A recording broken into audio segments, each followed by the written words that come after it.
أما بعد فقال الله تعالى في القرآن الكريم والقرآن المجيد أعوذ بالله من الشيطان الرجيم إنما مثل الحياة الدنيا كماء أنزلناه من السماء فاختلط بنبات الأرض مما يأكل الناس والأنعام حتى إذا أخذت الأرض زخرفها وزينت وظن أهلها أنهم قادرون عليها. صدق الله العظيم. கணிதக்குரிய இஸ்லாமிய பேசுபவர்கள் தாய்மார்களே, உங்கள் அனைவருக்கும் சலாமிக்குரிய அஸ்ஸலாமு அலைக்கும் வரஹ்மத்துல்லாஹி. கணிதக்குரிய இஸ்லாமிய பேசுபவர்களே தாய்மார்களே, அல்லாஹ்வின் பெருங்கருணையால் ஒரு 10 முடிவடைந்து விட்டது. இரண்டாவது பத்திலே அதாவது 11வது தராவி தொழுகையை நாம் தொழுகின்றோம். அல்லாஹ்வின் பெருங்கருணை எத்தனை பேருக்கு இந்த தொழக்கூடிய வாய்ப்போ, இந்த அதாவது திருமலை குர்ஆன் விளக்க உரையை கேட்கக்கூடிய வாய்ப்போ இல்லாமல் இருக்கின்றார்கள். அத்தகைய தருணத்தில் அவருடைய வசனங்களுக்கான விளக்கத்தை கேட்பதற்கு அல்லாஹ் தஆலா நமக்கு உதவி செய்திருக்கிறார். கணிதக்குரிய இஸ்லாமிய பேசுபவர்களே,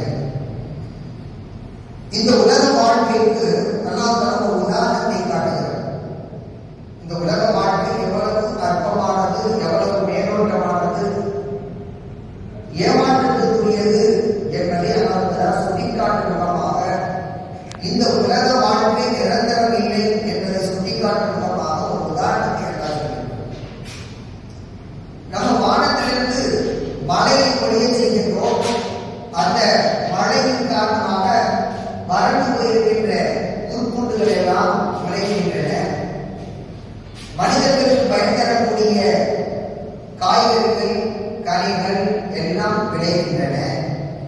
அத்தகைய கட்டத்தில் மனிதர்கள் உண்ணக்கூடிய காய்கறிகள், அதேபோல விலங்குகள் இவையெல்லாம் சாப்பிடுகின்றன.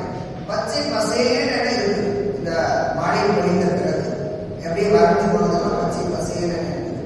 அதுபோல அந்த மழை நீரின் மூலமாக மனிதர்கள் தமக்கு தேவையான காய்கறிகளை, பயிர்களை விளைய செய்கிறார்கள். விவசாயிகள் நல்ல முறையில் அந்த பயிர்களை விளைய செய்கிறார்கள். அறுவடைக்கு தயாராக இருக்கிறது, நன்றாக இருக்கிறது, நல்ல அறுவடைக்கு தயார், நாளைக்கு அறுவடை செஞ்சிடலாம் அப்படின்னு சொல்லி மனிதன் காத்து கொண்டிருக்கிறான். திடீரென பார்த்தால் புயல் காற்று ஏற்பட்டு அதை எல்லாத்தையும் அடிச்சு போச்சு. அல்லது பெரும் மழையின் காரணமாக அதெல்லாம் அப்படியே அழிந்து போய்விடும், நாசமாக. இப்படிப்பட்டதுதான் இந்த உலக வாழ்க்கை. இந்த உலக வாழ்க்கை பார்க்கறதுக்கு செழிப்பா தெரியும். மிக மிக சீக்கிரமாகவே இந்த உலகம் அழிய போகின்றது. எனவே இந்த அழியக்கூடிய உலகத்திலே நீங்கள் மறுமைக்கான நன்மைகளை நீங்கள் சேமித்துக் கொள்ளுங்கள் என்ற விதத்திலே அல்லாஹ் தஆலா சொல்லியிருக்கிறார். அல்லாஹ் அம்ருனா லைலன் அவ் நஹார் ஃபஜஅல்னா ஹஸீனன் கஅன்னம் தகுன பில்அம்ஸ். நேற்று இருந்ததை போலவே தெரியல. நேற்று அந்த அளவுக்கு அதாவது அறுவடைக்கு தயாராக இருந்தது அப்படின்னு நினைச்சு பார்க்கவே முடியாது. நீங்க பார்த்தா எதுவுமே இல்லை. நேற்று அறுவடைக்கு தயாராக இருந்துச்சுங்க அப்படின்னு சொன்னா யாரும் நம்ப மாட்டாங்க. அந்த அளவுக்கு அப்படியே எண்ணம் நாசமாகிவிட்டன. ஒரு அதாவது பகலிலோ இரவிலோ திடீரென ஒரு காற்று, திடீரென ஒரு விபத்து ஏற்பட்டு அது எல்லாமே அடித்து கொண்டு போய்விடும். இது போன்றதுதான் இந்த உலக வாழ்க்கை. இந்த உலக வாழ்க்கை நிரந்தரம் இல்லை என்பதை அல்லாஹ் தஆலா சொல்லி, மனிதர்கள் இந்த உலக வாழ்க்கையோடு அப்படியே ஒட்டி போய்விடக்கூடாது, மாறாக மறுமைக்காக நீங்கள் தயார் செய்யுங்கள் என்று அல்லாஹ் தஆலா சொல்கிறார். அடுத்த வசனத்திலே அல்லாஹ் தஆலா சொல்கிறார், வல்லாஹு யதுஉ இலா தாரிஸ் ஸலாம் யஹ்தி மன் யஷா இலா ஸிராத்தின் முஸ்தகீம். இதுதான் மிக முக்கியமானது. இந்த உலக வாழ்க்கை அழிந்து போகக்கூடியது. ஆனால் அல்லாஹ் தாரிஸ் ஸலாமை நோக்கி அழைக்கிறார். வல்லாஹு யதுஉ இலா தாரிஸ் ஸலாம். தாரிஸ் ஸலாம்னா என்ன? சொர்க்கத்துடைய ஒரு பேர் தான் சலாம், பாபு சலாம் அப்படிங்கிற வாசல் இருக்கு. அப்ப அந்த சொர்க்கத்தை நோக்கி அல்லாஹ் தஆலா அழைக்கிறார். சலாம் பாபு தாரு சலாம் சொன்னா அமைதியின் வீடு என்று. ஏனென்றால் அந்த சொர்க்கம் எப்போதும் அமைதியாக நிம்மதி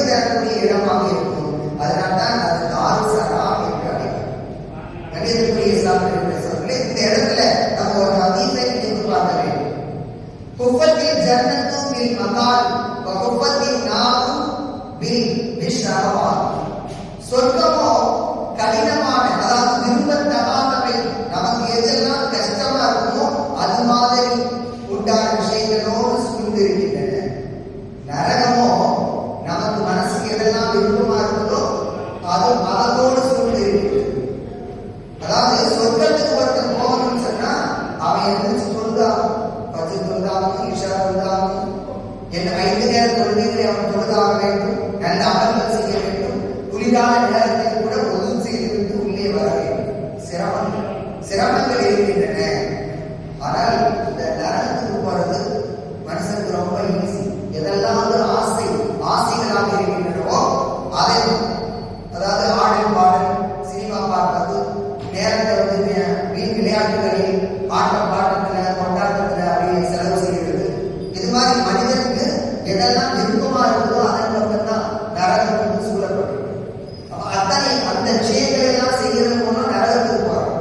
ஆனா இந்த சிரமங்களை எல்லாம் தாண்டி ஒருவன் சொர்க்கத்துக்கு போறான். அப்ப இதைத்தான் நபி ஸல்லல்லாஹு அலைஹி வஸல்லம் சொல்லியிருக்காங்க. எனவே சொர்க்கத்துக்கு போவது சிரமமாக இருக்கலாம், ஆனால் அது நிம்மதியான ஒரு இடம், அது நிரந்தரமான இடம். ஆனால் நரகத்துக்கு போறது ரொம்ப ஈஸி. அதாவது எல்லாம் ஷஹவாத்துகள், மனித உள்ளத்தை எதெல்லாம் விரும்புதோ, ஆடல் பாடல் காட்சிகள், இதெல்லாம் தான் விரும்புகிறான் மனிதன். வீண் விளையாட்டு, வேடிக்கை, கேலி கூத்து, கும்மாளம், இது மாதிரியான விஷயங்களை தான் மனிதன் விரும்புகிறான். அப்படிப்பட்ட அந்த ஷஹவாத்துகள், மனோ இச்சைகளோடு சூழ்ந்திருக்கிறது நரகம். அப்ப அதை நோக்கிதான் மனிதர்கள் போய்கொண்டிருக்கிறார்கள். எனவே அல்லாஹ் தஆலா தாருஸ் ஸலாமை நோக்கி அழைக்கிறார். எனவே நாம் நிரந்தரமான வீடாகிய இந்த தாருஸ் ஸலாமை நோக்கி நாம் செல்ல வேண்டும். இதுலயும் எல்லாருக்கும் இது கிடைச்சிடாது. அல்லாஹ் யாருக்கு நாடுகிறானோ அவருக்கு தான் நேரிய பாதையை காட்டுகிறான். இப்ப இந்த நேரான பாதை எல்லாருக்கும் கிடைக்கும். அல்லாஹ் தஆலா யாருக்கு நாடுகிறானோ அவருக்கு தான் கிடைக்கும். எனவே நாம் அல்லாஹ்விடத்துல இந்த நேரிய பாதையை கொடுத்து கேட்டுட்டே இருக்கும். அதனாலதான் அல்லாஹ் தஆலா அந்த முதல் சூறாவிலேயே அந்த வசனத்தை சேர்ந்தே வைத்திருக்கிறார். இதுதான் சிராத்துல் முஸ்தகீம், இறைவா எனக்கு நேரான பாதையை காட்டு அப்படின்னு கேட்கும் விதமாகவே அல்லாஹ் வைத்திருக்கிறார். அப்ப அதை நாம் தொடர்ந்து கேட்டுக்கொண்டே இருக்கிறோம்.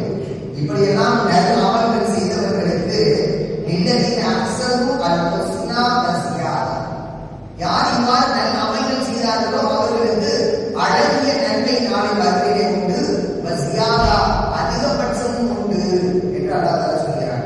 இதற்கு நபி ஸல்லல்லாஹு அலைஹி வஸல்லம் விளக்கம் சொல்கிறார்கள்.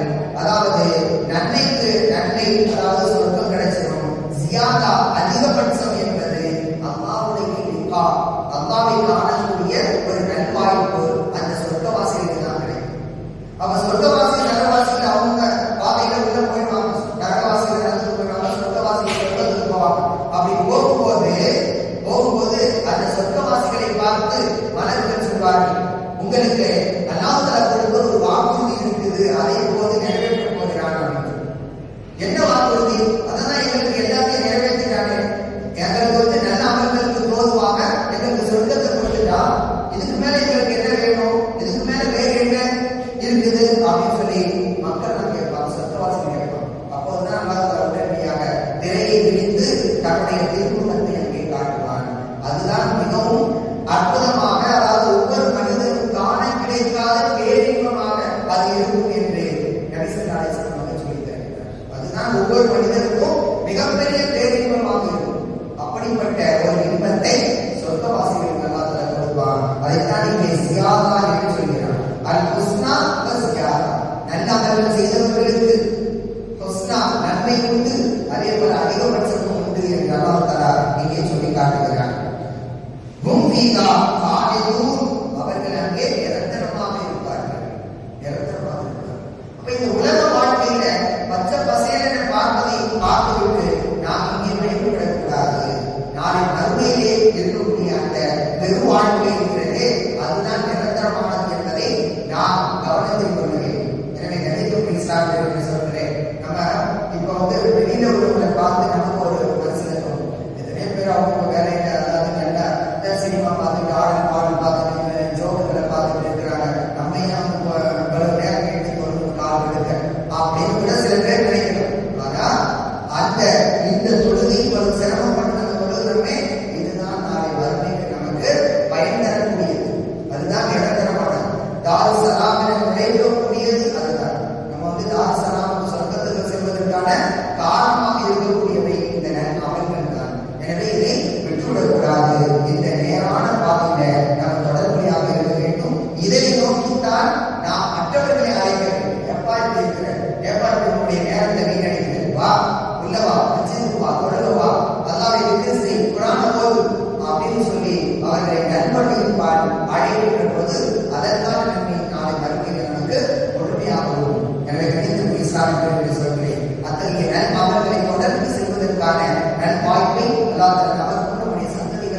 நம்மை சார்ந்து உலகம்